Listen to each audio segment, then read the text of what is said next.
Alhamdulillah wassalatu wassalamu ala rasulillah wa ala alihi wa sahbihi wa man wala amma ba'du. Hadratil muhtaram al mukarramun, para sesepuh, bini sepuh, para alim ulama, para pejabat dari instansi pemerintahan sipil TNI Polri yang selalu saya banggakan, khususnya guru kami yang saya banggakan, Sayyidi Syekhana Rajab Dib dari Suriah, wal akhina fillah Sayyidi Syekh Mahmud wal akh Umar, cucu daripada Sayyidi Syekh Rajab dan Gasim juga dari Suriah. Pada sore hari ini kita baru mendengarkan dari beberapa, terutama dari Ustadz Anang sendiri dan dari pewaris Pak Zaki Junaid. Saya sedikit ingin memberikan siapakah sih sebenarnya yang terkenal Zaki Junaid ini. Orang itu hanya melihatnya fulus.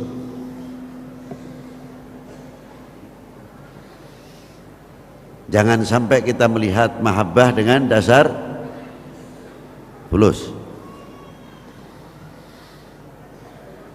Tapi di belakang Pak Zaki Junaid ini mempunyai satu tarikh yang khususnya untuk warga Pekalongan sedikit yang jarang yang mengetahui. Maka untuk memperkuat, karena pada akhir-akhir ini, maaf seribu maaf, situs-situs sejarah sudah banyak mulai hilang. Tidak sejarah Islam itu sendiri, justru khususnya sejarah Islam. Tapi saya tidak mau menyebutkan negara lain. Mungkin agama lain ketika ditanya mana bukti kelahiran si A tokohnya, bisa ini candinya, ini bapaknya. Ketika ditanya satu sisi yang lain, dia bisa mengatakan ini candinya. Tapi ironis ketika Islam ditanya mana bekas bukti satunya kenyataan di mana baginda Nabi dilahirkan. Yang saya khawatirkan mungkin dunia Islam yang akan datang, pemuda kita terutama, karena tidak bisa membuktikan menjaga situs sejarah ini, akan mengatakan fiktif, itu dongeng. Ini yang paling berbahaya. Maka dengan masjid ini diberi nama Az-Zaki, walaupun dari keluarganya mungkin kurang menyetujui, saya kritik sedikit. Justru kalau mau menghilangkan sejarah Pak Zaki, jangan ditulis di masjid ini. Itu aja. Tapi kalau kalian semua sebagai warga keturunan Pak Zaki sayang kepada Pak Zaki, tolong daripada nama ulama dibikin nama jalan. Jalan Diponegoro, Jalan Imam Bonjol, itu kan ulama, tapi cukup di jalan saja. Ini Pak Zaki di masjid, pilih mana yang terbaik.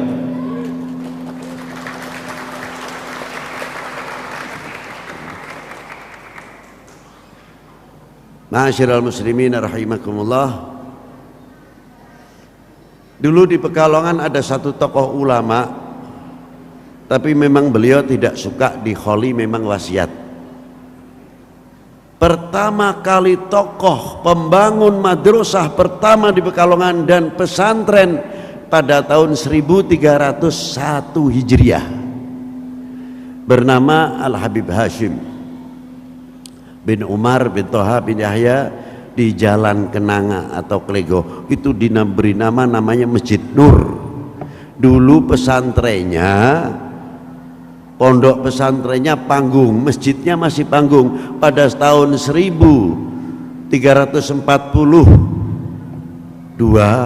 masjid itu direhab menjadi tembok bangunan dan pesantrennya menelorkan beberapa tokoh-tokoh ulama yang ada di Pekalongan itu sendiri sampai di mancanegara. Di antara yang terkenal murid beliau Abdullah bin Nuh, pendiri pesantren Al-Ihya Al-Ghazali di Bogor. Abdullah bin Nuh itu alumni pesantren Pekalongan. Profesor Dr. Thorik Shahab, Dia Shahab dan lain sebagainya adalah alumni pondok pesantren Pekalongan. Dan di Pekalongan pondok pesantren itu bukan itu satu saja, madrasah pun didirikan oleh Habib Hashim, diberi nama Ad-Diniyah. Maka ketika kedatangan tamu seorang tokoh yang luar biasa namanya Muhammad bin Tahir bin Abdurrahman bin Abdullah bin Husain bin Tahir, cucu daripada pengarang kitab Sulam Taufik, beliau yang menguasai 27 bahasa berusaha untuk membuat satu madrasah di Pekalongan yang diberi nama Syama'ilul Huda. Dan rata-rata daripada alumni Syama'ilul Huda menguasai 3 bahasa, bahasa Arab, bahasa Inggris, bahasa Belanda. Di antara Syama'ilul Huda, tokoh-tokoh yang sangat terkenal adalah satu, Al-Habib Husain bin Syihab, Habib Abdurrahman bin Yahya, dan mudir-mudirnya adalah Al-Habib Hashim itu sendiri, termasuk Al-Hajj Muhammad Nur dan Abdullah Wiryo atau terkenal Dolah Wiryo adalah kakek daripada Pak Zaki Junet itu sendiri. Maka itu tulis di Nyun Sewu putune, aja sampai kehilangan sejarah. Maaf saja pembunga akehnya ini elek-ake itu.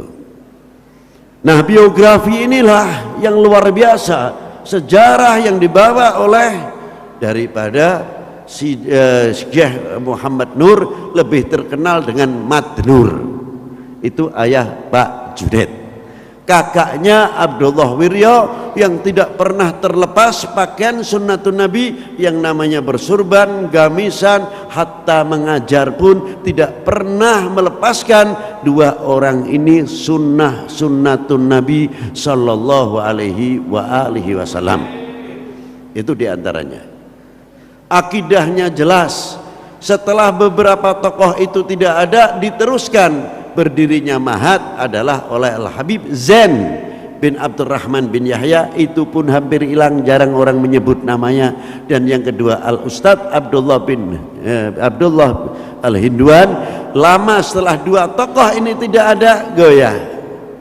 Alhamdulillah penerus daripada Haji Muhammad Nur dan Abdullah Wiryo, juga peranan Pak Zaki Junet ikut andil besar dalam cagaknya Al-Ma'hadul Islam, sehingga banyak melahirkan tokoh-tokoh yang cukup untuk bisa menjawab tantangan umat dan tantangan zaman. Sudah waktunya masjid ini dimakmurkan, bukan untuk berbicara khilafiyah. Saya paling muak, maaf saja, selain dunia Islam ini banyaknya kritik mengkritik, talqin, tahlil, maulud, manaqib selalu jadi bahas. Apakah tidak ada bicara lain? Kita ternina bobok, kan mestinya kita malu kepada negara lain yang sudah mana dari ilmu kedokteran, ilmu obat-obatan, sampai persenjataan, sampai buah-buahan. Kita ternina bobokkan, kita mau beli pupuk saja setengah mati. Supaya apa? Kita tidak bisa tanam, akhirnya biasa dicekoi. Iki tanah ning bandar kaya ngene iki, nek ora gagak ditandangi, suwi-suwi dhewe males anake wong tani ning anake ora iso tani. Yang lebih khawatir lagi nek bapakane kiai, anake ora dadi kiai. Maaf saja kalau terlalu pedas omongan saya, tapi untuk membangun sudah waktunya Pak. Masjid ini harus makmur. Coba bisa ndak uang yang masuk ke masjid ini uang kesejahteraan al-muslimun, bukan wakfiyah jariyah. Wakfiyah jariyah numpuk terkadang kasnya tonggo ngelih ora weruh. Tonggo lain imannya digerogoti oleh oknum-oknum manusia, kita ndak tahu. Karena apa? Perutnya ju. Apa masjid bisa membagi beras? Apa masjid ini bisa membagi madrasah, bisa menyekolahkan anak-anak kita ke pesantren kita? Bangkitkan kemakmuran masjid ini. Untuk apa? Lihat ke depan, jembatan emas untuk masjid dan umat ini masih terlalu panjang. Siapa yang akan menjawab? Apakah menunggu orang lain atau bangsa lain? Silahkan, ini PR. Wassalamualaikum warahmatullahi wabarakatuh.